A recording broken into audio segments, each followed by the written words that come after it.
भाजपचे माजी आमदार भीमराव धोंडे यांनी महायुतीला घरचा आहेर दिलाय। बीडच्या आष्टी मतदारसंघात गेल्या वेळी मला 1 लाखांहून अधिक मतं मिळाली होती आणि त्यामुळे मीच या उमेदवारीचा दावेदार आहे असं वक्तव्य धोंडे यांनी केलंय। तर आष्टीमधील विद्यमान आमदारांना कमी प्रतिसाद मिळाल्याची टीका सुद्धा यावेळी त्यांनी केली आहे।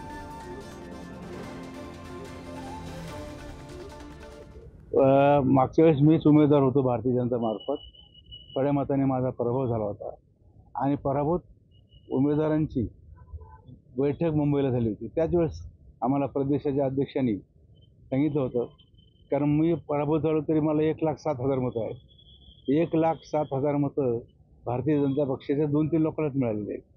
ते म्हणजे तुम्ही पुढचे उमेदवार आहात, कामाला लागा। त्यावेळेसपासून आम्ही कामाला लागलेलो आहोत।